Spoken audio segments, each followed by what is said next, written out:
Welcome to social post నేను Nihal. So ఏదైతే ఇప్పుడు మనం లంసమ్ అమౌంట్ అనేది మ్యూచువల్ ఫండ్స్‌లో ఇన్వెస్ట్ చేస్తామో అది ఎంతవరకు కరెక్ట్? ఏదైతే లంసమ్ అమౌంట్ ఇన్వెస్ట్ చేయడం మంచిదా? లేకపోతే ఎవ్రీ మంత్ గాని, పర్ డే, ఎవ్రీ డే గాని అలా ఇన్వెస్ట్ చేయడం మంచిదా అనేది దీని గురించి ఎక్స్‌ప్లెయిన్ చేయడానికి విజయ్ కర్ణన్ మహా క్యాపిటల్ ఫౌండర్ ఉన్నారు. ఒకసారి సార్‌తో మాట్లాడదాం. Hello sir, welcome to social post. Hello అండి. Thank you. సార్ ఇప్పుడు ఒక 3 కేటగరీస్ ఉన్నాయి సార్. ఎవ్రీ డే ఇన్వెస్ట్ చేయడం మంచిదా? ఎవ్రీ మంత్ ఇన్వెస్ట్ చేయడం మంచిదా? లేకపోతే yearly twice or once lump sum amount invest చేయడం మంచిదా? మీరే సజెషన్ ఇస్తారు? ఒకటండి, మనం ఏ ఇన్వెస్ట్‌మెంట్ స్టార్ట్ చేసినా సరే, మనం ఎండ్ గోల్ అనేది ఇంపార్టెంట్ అనమాట. ఓకే. మనం దేనికోసం ఇన్వెస్ట్‌మెంట్ చేస్తున్నాం? మనము రిటైర్మెంట్ కోసం చేస్తున్నామా? లేకపోతే చిల్డ్రన్స్ ఎడ్యుకేషన్ కోసం చేస్తున్నామా? లేకపోతే ఎమర్జెన్సీ ఫండ్ కోసం చేస్తున్నామా? కార్ కొనడానికి చేస్తున్నామా? లేకపోతే వెకేషన్స్ కోసం చేస్తున్నామా? అది ఫస్ట్ థింగ్. సెకండ్ థింగ్, మనకి ఎంత డ్యూరేషన్ టైం ఉంది? 20 ఇయర్స్ ఉందా? 10 ఇయర్స్ ఉందా? 5 ఇయర్స్ ఉందా? 3 ఇయర్స్ ఉందా? సో ఇది మనం ఫస్ట్ మనం కన్సిడర్ చేయాల్సింది మనకి ఎండ్ గోల్. అంటే మనం దేనికోసం ఇన్వెస్ట్ చేస్తున్నాం. ఓకే. దాని తర్వాత మనకొచ్చేసి మన దగ్గర ఇప్పుడు అమౌంట్ ఎంత ఉంది? ఎస్ఐపి చేయగలుగుతామా? లంసమ్ చేయగలుగుతామా? లంసమ్ చేయగలిగితే దట్ విల్ బీ లైక్, అంటే మీ కాంపౌండింగ్ అనేది చాలా స్పీడ్గా అవుతుంది. ఎస్ఐపి అనేది టైం టేకింగ్ ప్రాసెస్. కానీ ఎస్ఐపిలో ఉండే అడ్వాంటేజెస్ ఉన్నాయి, డిసడ్వాంటేజెస్ ఉన్నాయి. లంసమ్లో ఉన్న అడ్వాంటేజెస్ ఉన్నాయి, దాంట్లో డిసడ్వాంటేజెస్ ఉన్నాయి. డిఫరెన్సెస్ చెప్తాను. ఎస్ఐపి అంటే మీరు ఎవ్రీ మంత్ కొంత అమౌంట్ మీరు ఇన్వెస్ట్మెంట్ చేసుకుంటూ వెళ్తారు. Over the period of 5 years 10 years తర్వాత మీ గోల్ని మీరు రీచ్ అవుతారు. లంసమ్ అనేది మీకు కాంపౌండింగ్ అనేది డే 1 నుంచి స్టార్ట్ అవుతుంది. ఓకే. కానీ లంసమ్లో రిస్క్ కూడా చాలా ఉంటుంది. చాలామంది ఏం చేస్తారు, 1 crore 50 lakhs ఏదైనా ప్రాపర్టీ సేల్ చేసిన అమౌంట్ తీసుకొచ్చి డైరెక్ట్గా లంసమ్ ఇన్వెస్ట్మెంట్ మ్యూచువల్ ఫండ్లో పెట్టేస్తారు. కానీ అక్కడ రిస్క్ ఏంటి అంటే, మార్కెట్ అట్లీస్ట్ ఒక 2-3% కరెక్షన్ వచ్చింది అనుకోండి, మీ పోర్ట్ఫోలియోలో అట్లీస్ట్ 1% డిఫరెన్స్ వచ్చినా సరే మీ ₹1,00,00,000 కాస్త 99 lakhs అవుతుంది. ₹1,00,000 మీకు నెగిటివ్లో కనిపిస్తుంది. ఆ ₹1,00,000 రికవర్ చేయడానికి మళ్ళీ మార్కెట్ ఒక 5% అయినా పైకన్నా వెళ్ళాలి, లేదు అంటే మీ పోర్ట్ఫోలియో ఒక 2-3% అయినా అబోవ్ వెళ్ళాలి. అప్పుడే మీ 1 lakh రికవర్ అవుతుంది.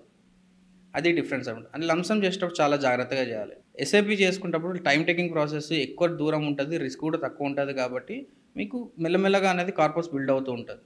మీకు యాక్చువల్ కాంపౌండింగ్ అనేది స్టార్ట్ అయ్యేది ఎస్ఐపిస్లో 5 ఇయర్స్ తర్వాత. 5 ఇయర్స్ తర్వాత ఎందుకు అవుతుంది అంటే, అప్పుడు మీకు కార్పస్ ఎక్కువ అవుతుంది. మీరు 15,000 రూపీస్ నుంచి స్టార్ట్ చేసినప్పుడు కూడా మీకు 5 ఇయర్స్ తర్వాత అదొక 20 lakhs 50 lakhs క్రాస్ అవుతుంది. క్రాస్ అయినప్పుడు మీకు కాంపౌండింగ్ అనేది ఫాస్ట్ అవుతుంది. ఓకే. మీకు లంసమ్ ఉందంటే డే 1 నుంచి అదే స్టార్ట్ అవుతుంది. అది ఇంపార్టెంట్. కానీ లంసమ్లో రిస్క్ ఉంటుందని చెప్పాను కదా ఇంతకుముందు. అది మనం ఎట్లా తగ్గించుకోవాలనేది మనకు అడ్వైజర్ హెల్ప్ అయితే క్లియర్‌గా చెప్తారన్నమాట. అక్కడ ఏమవుతుంది అంటే, లంసమ్ మనము అట్ ఎ టైమ్ ఇన్వెస్ట్ చేసినప్పుడు డైరెక్ట్‌గా ఈక్విటీ ఫండ్స్‌లో అందరూ ఇన్వెస్ట్ చేసేస్తారు. అందుకే ఈక్విటీ ఫండ్స్‌లో ఎప్పుడు మనం ఇన్వెస్ట్ చేయొద్దు. ఎందుకంటే మీ రిస్క్ ఎక్స్‌పోజర్ చాలా పెరిగిపోతుంది. అందుకే మనం అక్కడ సిస్టమాటిక్ ట్రాన్స్ఫర్ ప్లాన్ అనే ఒక డిఫరెంట్ స్ట్రాటజీ యూజ్ చేస్తాం. ఆ స్ట్రాటజీ యూజ్ చేసి మనము ఫస్ట్ డెట్ ఫండ్‌లో అమౌంట్‌ని పార్క్ చేసుకొని గ్రాడ్యువల్లీ ఈక్విటీ ఎక్స్‌పోజర్ తీసుకోవాలి. ఇక్కడ లంసమ్‌లో కూడా మళ్ళీ 2 రకాలు వస్తది. మీ లంసమ్ ఎండ్ గోల్ ఏంది? ఓకే. సో ఈరోజు మీరు సపోజ్ ఒక 10 lakhs ఇన్వెస్ట్మెంట్ మీరు చేద్దాం అనుకుంటున్నారు లంసమ్‌లో అట్ ఎ టైమ్. మీ ఎండ్ గోల్ ఏంది? మీరు దాని నుంచి మంత్లీ ఇన్కమ్ జనరేట్ చేద్దాం అనుకుంటున్నారా? లేకపోతే 10 lakhsని 20 lakhs చేద్దాం అనుకుంటున్నారా? అవి 2 గోల్స్. మీరు దాని నుంచి మంత్లీ ఇన్కమ్ తీసుకోవాలనుకుంటే అక్కడ మళ్ళీ మీకు డిఫరెంట్ పాత్‌వేస్ వస్తాయి. నెక్స్ట్ మంత్ నుంచి మీరు మంత్లీ ఇన్కమ్ తీసుకోవాలనుకుంటున్నారా? లేకపోతే ఒక 5 ఇయర్స్ 10 ఇయర్స్ తర్వాత మంత్లీ ఇన్కమ్ తీసుకోవాలనుకుంటున్నారా? అది డిఫరెన్స్ అనమాట. ఇప్పుడు సపోజ్ ఈరోజు ఒక పర్సన్ రిటైర్డ్ అవుతున్నాడు ఈరోజు. అతని రిటైర్మెంట్ అంటే లైఫ్ టైమ్ సేవింగ్స్ ఒక 1 crore రూపీస్ ఉన్నాయి. నెక్స్ట్ మంత్ నుంచి దాని నుంచి అతను మంత్లీ ఇన్కమ్ రావాలనుకున్నాం. 70,000 అతను మంత్లీ ఇన్కమ్ తీసేసుకోవచ్చు దాంట్లోకెళ్ళి. ఏం ప్రాబ్లమ్ లేదు.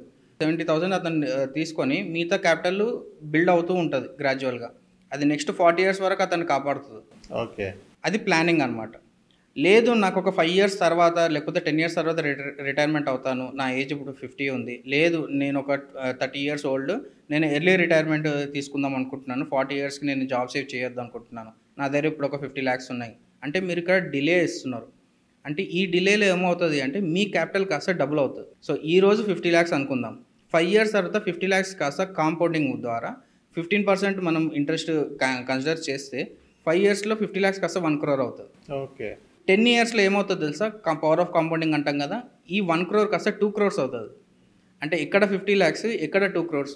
అప్పుడు 2 crores నుంచి మీరు మంత్లీ ఇన్కమ్ పర్ క్రోర్‌కి 70,000 వేసుకున్నా మనకు 1.4 lakhs అక్కడికెళ్ళి మనం తీసుకోవచ్చనమాట. అది over the period of next 40 years వరకు తీసుకోవచ్చు. ఇన్ బిట్వీన్ మీకు కావాల్సిన కొంచెం ఎమర్జెన్సీ ఫండ్ కూడా కొంచెం ఎక్కువ తీసుకున్నా కూడా ఏం ప్రాబ్లమ్ ఉండదు. ఎందుకంటే డ్యూరేషన్ పెద్దది కాబట్టి, కార్పస్ పెద్దది కాబట్టి మన మంత్లీ ఎక్స్‌పెన్సెస్ మేనేజ్ చేయగలం. అంటే సార్ మీరిచ్చే సజెషన్ ఏంటి సార్? ఇప్పుడు లంసమ్‌లో రిస్క్ ఉందన్నారు. ఇంకోటేంటి అడ్వాంటేజ్, ప్రోస్ అండ్ కాన్స్ 2 ఉన్నాయన్నారు. సో మీరిచ్చే సజెషన్ ఏంటి? సో మీకు 2 ఎండ్ ఆఫ్ ద డే 2 ఎళ్ళేది మ్యూచువల్ ఫండ్స్‌లోకే. ఎక్కడ మీరు ఇన్వెస్ట్‌మెంట్ చేసినా అంటే మీరు ఈరోజు 500 ఎస్ఐపిలో ఇన్వెస్ట్ చేసినా, 5,00,000 లంసమ్‌లో ఇన్వెస్ట్ చేసినా గానీ అది ఎండ్ ఎళ్ళేది మ్యూచువల్ ఫండ్స్‌లోకి. కానీ ఎస్ఐపిని మీరు మార్కెట్‌ని టైమ్ చేయాల్సిన అవసరం లేదు. ఓకే. మార్కెట్ హై ఉందా, లో ఉందా అని సంబంధం లేదు. మీరు ఎస్ఐపి చేసుకుంటూ వెళ్ళిపోవాల్సిందే. కానీ లంసమ్ మీరు ఎప్పుడైతే ఇన్వెస్ట్ చేయాలనుకుంటున్నారో అది సిస్టమాటిక్ ట్రాన్స్‌ఫర్ ప్లాన్ అయినా సరే, లేకపోతే అట్ ఎ టైమ్ ఇన్వెస్ట్ చేయాలనుకున్నా సరే మార్కెట్ మూవ్‌మెంట్ ఖచ్చితంగా కన్సిడర్ చేయాలి. మార్కెట్ ఒకవేళ లోలో ఉంటే డెఫినెట్‌గా బ్లైండ్‌గా లంసమ్ ఇన్వెస్ట్‌మెంట్ చేయొచ్చు. కానీ మార్కెట్ ఒకవేళ సైడ్ వేస్‌లో వెళ్తుంది అంటే మీకు ఒక ఎగ్జాంపుల్ చెప్తాను. 6 months to 1 year back. Okay. Net returns in a year మనం చూసుకుంటే 0 రిటర్న్స్ ఇచ్చింది నిఫ్టీ. సో అప్పుడు మనకి ఎస్ఐపీస్ కూడా వర్కౌట్ కాలే.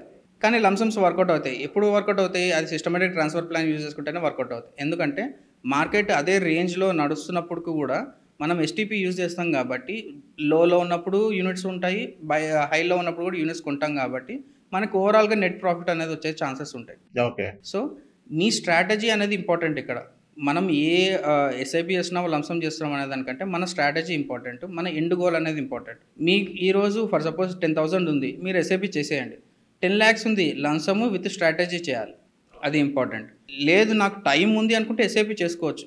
నాకు టైం లేదు ఇమ్మీడియేట్‌గా కావాలి. నాకు క్యాపిటల్ ఎక్కువ ఉంది అంటే లంసమ్ ఇమ్మీడియేట్‌గా చేయడం will be the best option. Sir ఇప్పుడు కొన్ని స్టాక్స్ ఉన్నాయి సార్ మార్కెట్‌లో. ఇప్పుడు నెక్స్ట్ ఒక 5 ఇయర్స్‌కి ఒక 1 క్రోర్ రిటర్న్స్ ఇచ్చి కొన్ని ఏదైనా స్టాక్స్ ఉన్నాయా సార్? స్టాక్స్‌కి మేము ఎప్పుడు అగెయిన్స్ట్ అండి. స్టాక్స్ కాదు ఫండ్స్ ఉన్నాయి మ్యూచువల్. మ్యూచువల్ ఫండ్స్‌కి అంటున్నారా? ఎప్పుడైనా సరే మనం బెస్ట్ పర్ఫార్మింగ్ ఫండ్స్ అనేది ఎప్పుడూ చూసుకోవద్దు. ఓకే. ఇప్పుడు మీరు అంటున్నారు కదా నెక్స్ట్ 5 ఇయర్స్‌లో 1 క్రోర్ అయ్యే మ్యూచువల్ ఫండ్స్ అంటున్నారు కదా!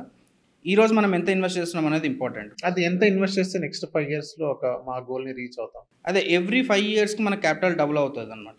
ఈరోజు మీరు 50 లాక్స్ ఇన్వెస్ట్ చేయగలిగారనుకోండి మ్యూచువల్ ఫండ్స్‌లో అది యూజింగ్ ఎస్టీపీ అయినా సరే, లంసమ్ అయినా సరే, లేకపోతే మార్కెట్ లోలో ఉన్నప్పుడు ఇన్వెస్ట్ చేసినా సరే 5 ఇయర్స్‌లో మీ 50 లాక్స్ కాస్త 1 క్రోర్ అయ్యే ఛాన్సెస్ చాలా ఉన్నాయి. ఎందుకంటే మనకు పాస్ట్ డేటా కూడా ఉంది. మనం నెట్‌లో తీసి చూసుకుంటే పాస్ట్ డేటా కూడా మీకు యావరేజ్‌గా 5 ఇయర్స్‌కి కాంపౌండింగ్ అయ్యే సినారియోస్ చాలా ఉన్నాయి. చాలా ఫండ్స్ కూడా ఇచ్చాయి అట్లా. ఓకే. సో కాకపోతే ఇక్కడ ఇప్పుడు 10, 20 లాక్స్‌లో ఏమైనా ఉన్నాయా? ఇప్పుడు 10 లాక్స్‌లో అంటే రిస్క్ ఎక్కువ ఉంటాయేమో. సో 10 లాక్స్‌లో అలా ఏమైనా మ్యూచువల్ ఫండ్స్ ఉన్నాయా?